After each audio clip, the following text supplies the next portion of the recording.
Here's some steps I do to get better results microwaving these microwavable deep dish pizzas. You see, they come with this, I don't even know what you call this, thin piece of metal on top of paper.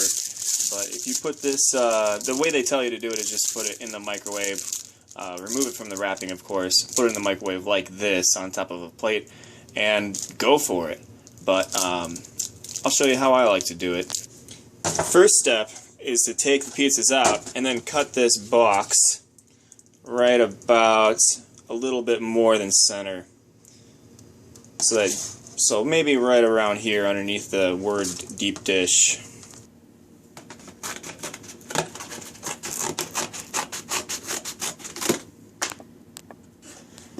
And all we're doing is making a platform for the pizzas to sit on top of, so they have a little bit of more height from the bottom of the microwave.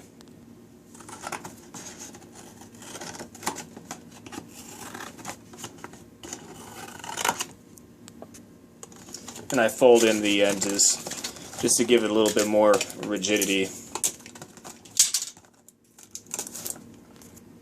So the unproven theory about this is that if it's sitting up a little bit higher inside the microwave, it's going to be at more of an ideal location for getting heated up evenly rather than sitting on the bottom. Second thing I like to do is to open up both packages and use both of these. What you do with the first one is you can just fold it in half a little bit.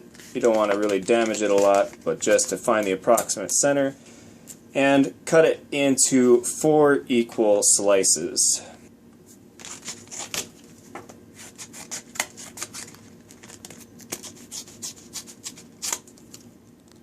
Now these things aren't really made to be reusable, but you can reuse them like once or twice. So you'll be able to do this setup on both the pizzas, even though you've lost one of the little cardboard things.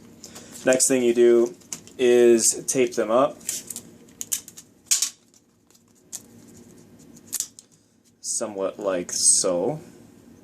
Because if you know the circumference of a circle is 3.14 of the diameter. So therefore, you're going to need just slightly more than 3 of the length of the diameter, and obviously the diameter is the size of this paper.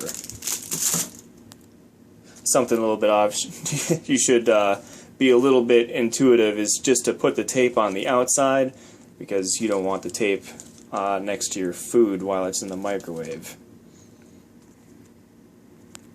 And you can save this other pizza for later. Clean up the bits of toppings that are not on top of your pizza where they belong.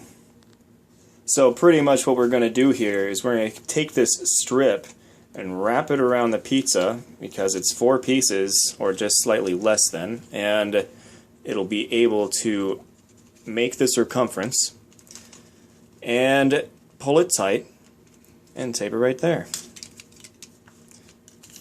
One of those things where you feel like you need 3 hands.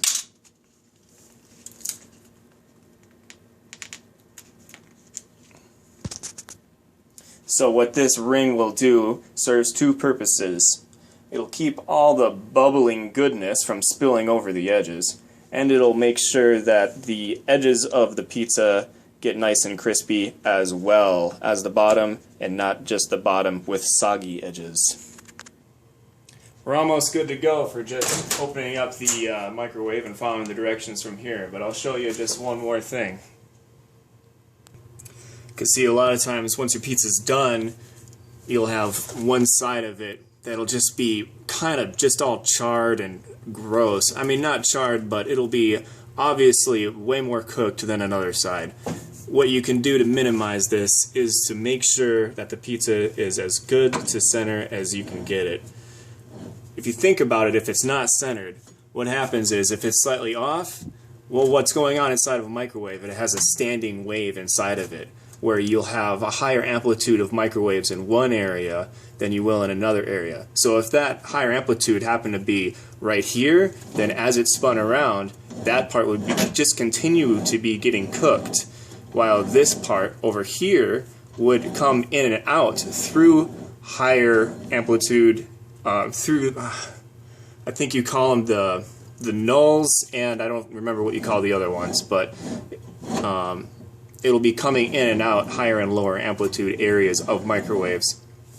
So it can help to just make sure it's dead center, and all I do to do that is to just kind of hold my finger as I turn it, and if the edge stays along my finger, then I'm pretty close, but I think I can move it just a little bit this way. The more nitpicky you are about this, the better result you can get, but this looks pretty good. I always start on the lowest setting and work my way up from there, so we're going to do high on 2 minutes and 30 seconds.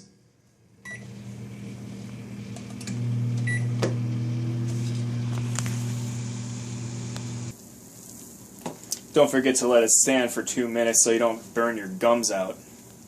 Then you can carefully remove this. I like to try to get it from where I had pulled it tight so that I can more easily reuse it. And it's still not the most ideal food on the planet, but it comes out a lot better this way. Bon appetit!